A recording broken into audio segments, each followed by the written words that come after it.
Через 20 лет после краха фашизма архиепископа Валериану Трифу, видного религиозного деятеля США, обвинили в сотрудничестве с гестапо.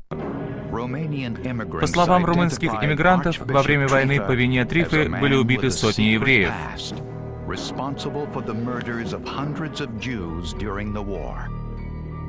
Трифа все отрицал. Чтобы выяснить правду, правительство США обратилось к криминалистам.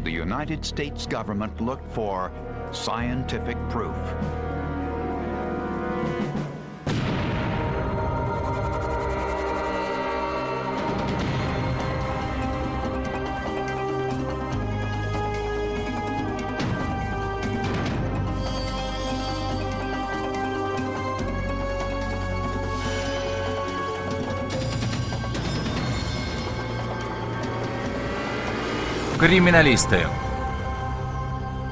Дьявол в сутане. Ваше имя, сэр? Трифа. В 1950 году Трифа, румынский эмигрант, приехал в США. В службе иммиграции Трифа назвал себя жертвой фашистов. Он сообщил, что уехал из Румынии во время войны и сразу же попал в концентрационный лагерь Дахау. К счастью, ему удалось бежать и тем самым спасти себе жизнь.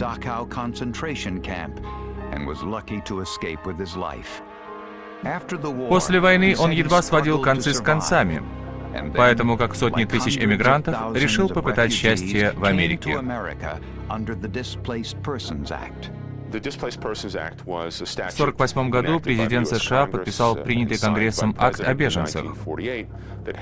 Движимая благородной целью помочь жертвам фашизма, Америка открыла двери заключенным лагерей для вынужденных эмигрантов, которые умирали от голода в Европе.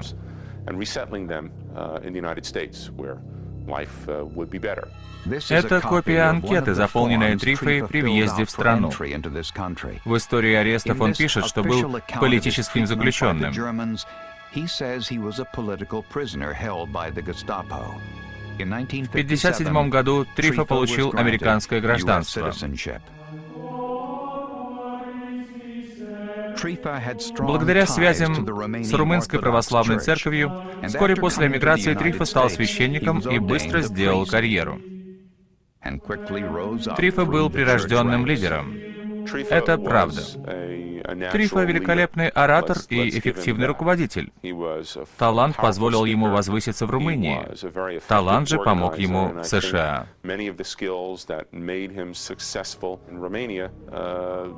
Were useful to him here in the United States.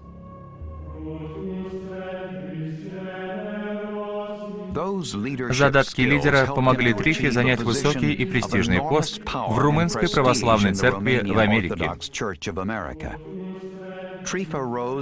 Вначале приходской священник, затем епископ. Трифа вскоре принял сан архиепископа Детройтского под именем Валериана.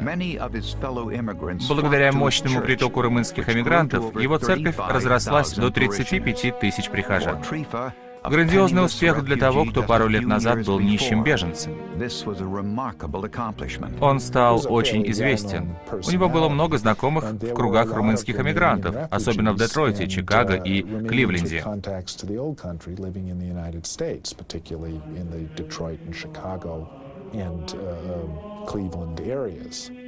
В 1955 году вице-президент США Ричард Никсон попросил его провести молебен по случаю избрания нового Сената. Для Трифы это был пик славы. Но очень скоро его успех был омрачен. Поползли слухи. Бывшие соотечественники заподозрили Трифу в обмане. Они узнали в нем ярого сторонника фюрера, главу Железной гвардии, румынской профашистской организации военных времен. Железная гвардия была самой крупной нацистской и антисемитской организацией Румынии. Очень радикальной. Фактически, это румынский аналог фашистов.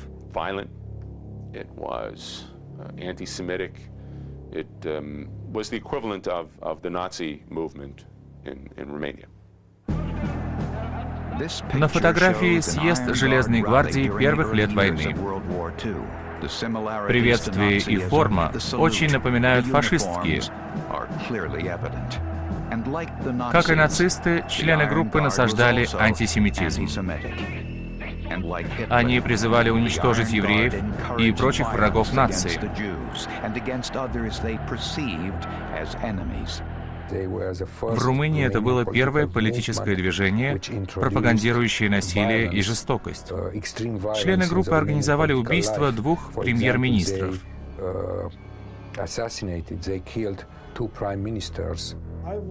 Архиепископ Трифа отрицал свои связи с Железной гвардией. Трифу обвиняли в сообщении ложных сведений в службе эмиграции. Видного религиозного деятеля называли военным преступником.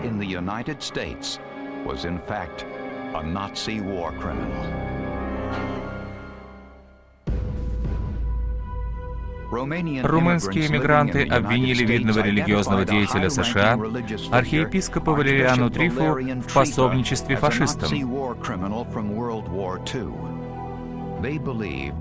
Они заявили, что под маской архиепископа Валерианы Трифы скрывается Дьявол Трифа, член прогитлеровской организации «Железная гвардия», которая насаждала антисемитизм в Румынии.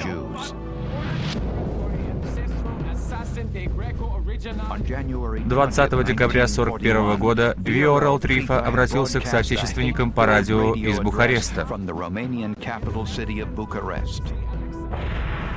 Он открыто призвал истреблять евреев.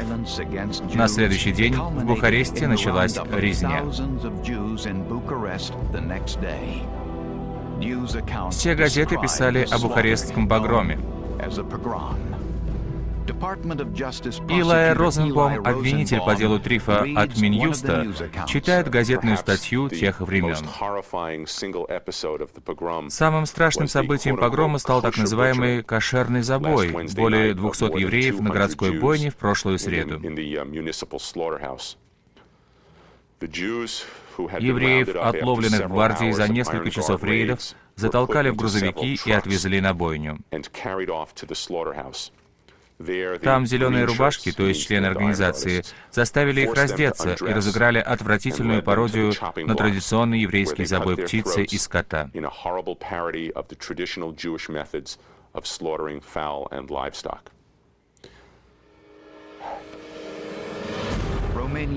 Румынские эмигранты сообщили, что Дьявол Трифа редактировал газету Железной гвардии «Либертате», который тоже призывал истреблять евреев. Трифа был главным подстрекателем погромов и проповедником расовой ненависти. Его заметки не только разрешали погромы, но и активно их поощряли.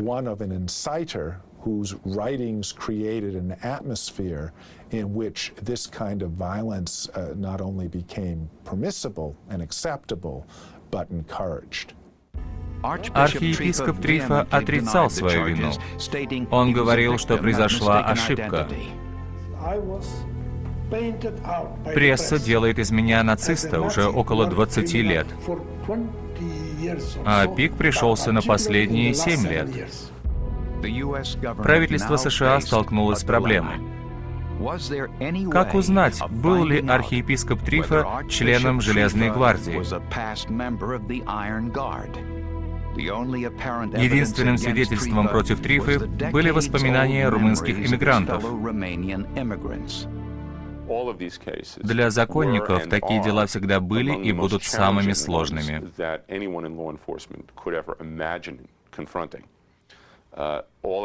Трудно уличить преступника в ограблении, которое произошло вчера. А эти преступления были совершены десятилетия назад, за тысячи миль от США.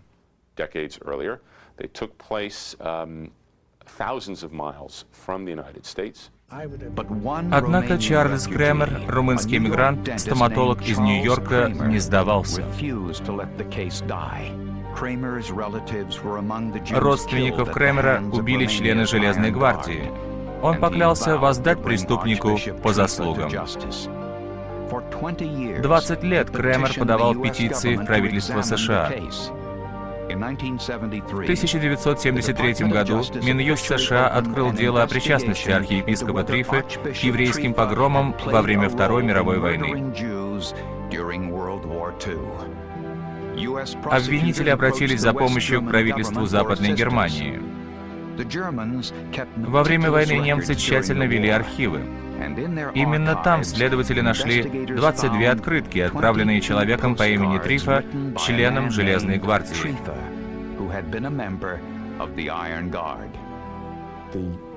Их нашли в архивах Западной Германии. Она не принадлежала коммунистическому блоку. Это были небольшие архивы несистематизированных бумаг.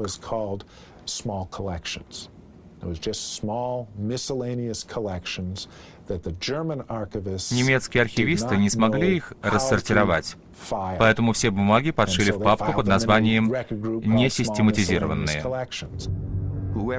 Отправитель открыток явно писал не из лагеря. Он был почетным гостем нацистского правительства и пережил войну с относительным комфортом. Отправитель пишет о своих занятиях. Какой фильм видел, какая стоит погода. Как написал бы любой из нас в мирное время другу из отпуска.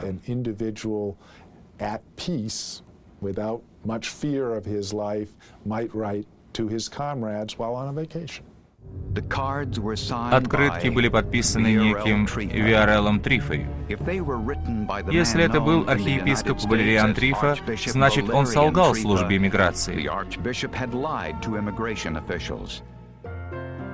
Судебным экспертам предстояло доказать, что открытки написаны Валерианом Трифой.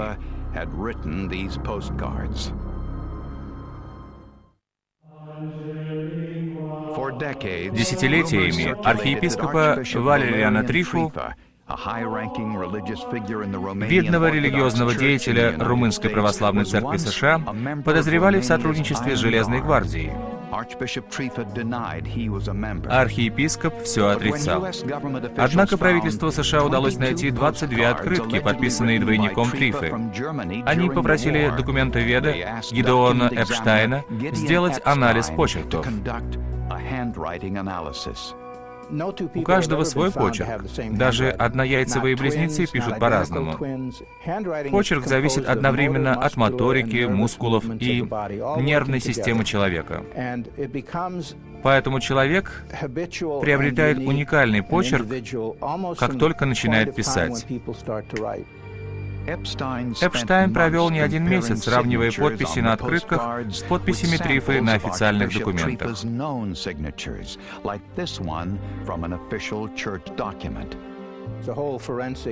Суть судебного доказательства — в сравнении известного с неизвестным.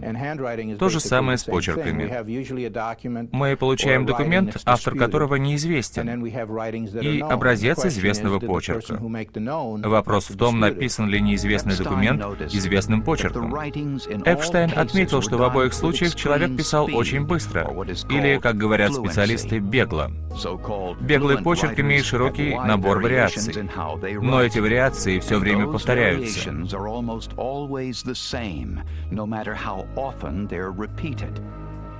Такой почерк практически невозможно подделать или сымитировать. Много вариаций, большая скорость, специфический ритм письма, неочевидные даже самому автору особенности.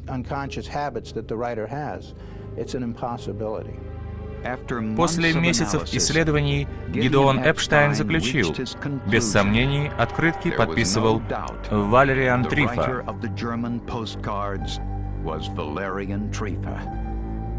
Доказательство было найдено. Трифа солгал в службе иммиграции, но архиепископ стоял на своем. Обвинение понимало, доказательств недостаточно. Анализ почерка и живые свидетели событий 30-летней давности. И вдруг на увеличенной копии одной из открыток они заметили еще одну зацепку. На открытке был только обратный адрес. И, вероятно, адресат сообщал о переезде. А на пустом белом поле ученые заметили отпечаток пальца. Они попросили у правительства Германии разрешения на анализ. Им отказали. Немцы боялись, что открытку повредят. Порошковые технологии 70-х действительно испортили бы открытку. Это был тупик. Дело застопорилось. Думаю, служба иммиграции посчитала вопрос слишком сложным и отложила его рассмотрение. Только в конце 70-х следствие возобновилось.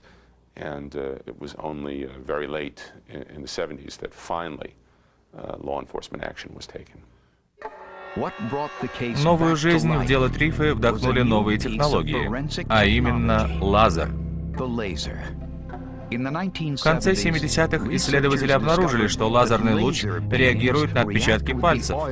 Они начинают светиться. Процедура была бесконтактной. Стало возможным снять отпечаток с открытки, не повредив ее. В 1982 году немцы привезли открытку в главный офис ФБР в Вашингтоне на лазерный анализ. Для снятия отпечатка использовались секретные технологии. Разглашать методику было запрещено. ФБР всеми силами старалась сохранить тайну.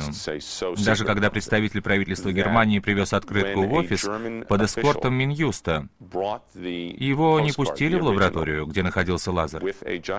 Чиновник ждал результата в коридоре.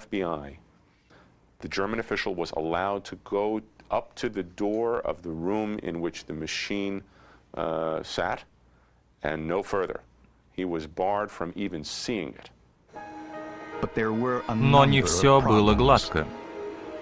Исследователи сомневались, существует ли отпечаток вообще.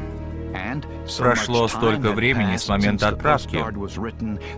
Даже если отпечаток там был, вовсе не обязательно, что лазер его распознает.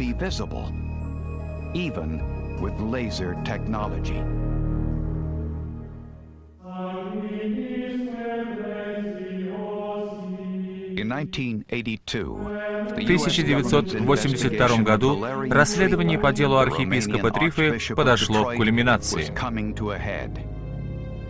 Его обвиняли в организации еврейских погромов во время Второй мировой войны.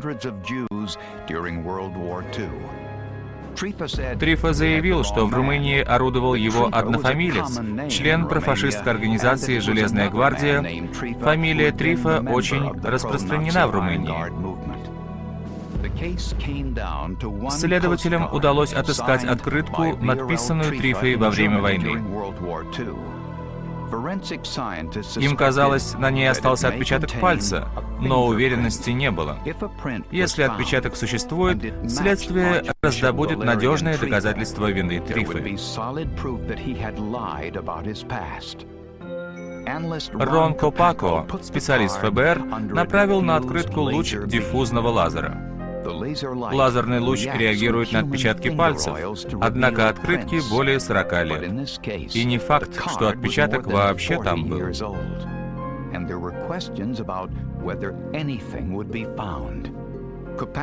Рассматривая открытку через специальные очки, которые блокировали весь свет, кроме лазерного, Копако неожиданно увидел на пустом бланке очень четкий отпечаток пальца.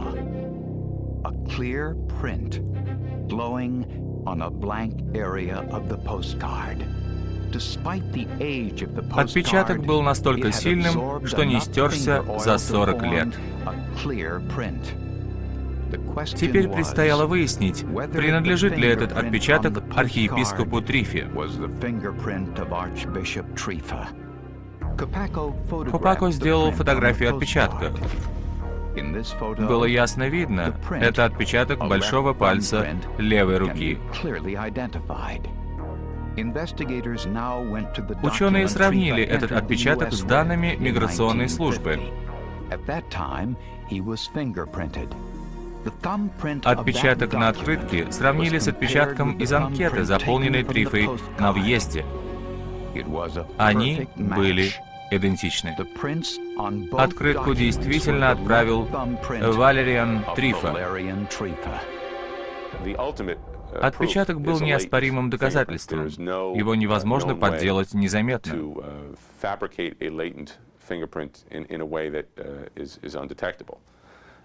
Поэтому, когда нам сообщили из ФБР, что новая технология показала блестящие результаты, беспрецедентный случай в мировой истории, мы были вне себя от радости.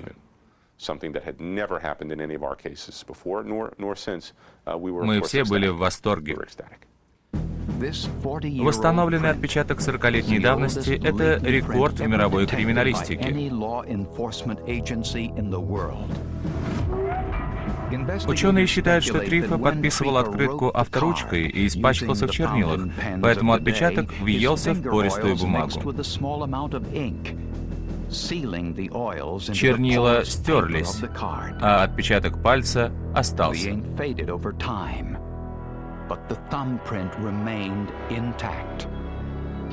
Невидимое человеческому глазу удалось зафиксировать с помощью новейших технологий.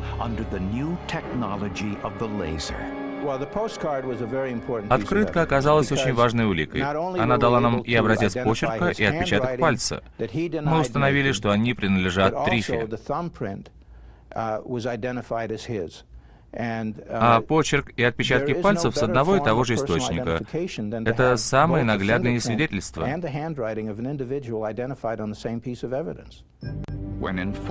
Узнав об отпечатке, Трифа отказался от гражданства.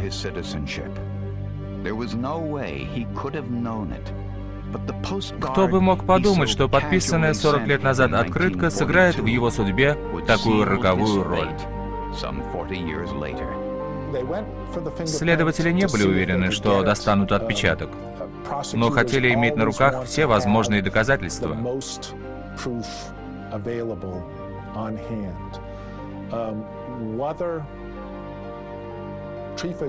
Трифа сдался. Он признал свою вину до суда и согласился на депортацию.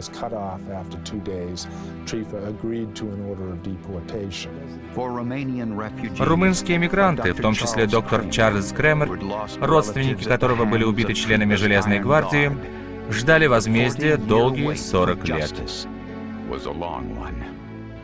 Я мечтал о долгом судебном процессе с публичным перечислением всех преступлений этого убийцы, чтобы люди знали, какая гадюка пригрелась в лоне Святой Церкви.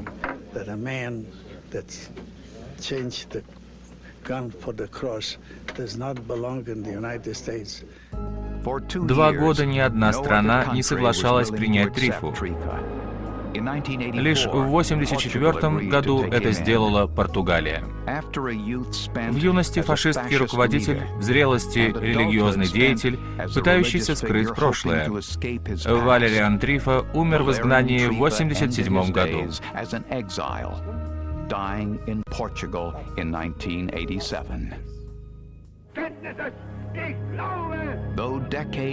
После краха режима Гитлера и его прихвостней прошли десятилетия, но злодеи оставили достаточно свидетельств о своих преступлениях. У нас нет оружия убийства, нет трупа, только документы. И документы помогают нам воздать по заслугам тем, кто это заслужил, Трифе и всем остальным. Где-то отпечатки сохранились, где-то нет. Все равно документы — это отличные свидетельства. Это настоящие свидетели. Людей не вернуть, а документы остались. И благодаря документам справедливость будет восстановлена.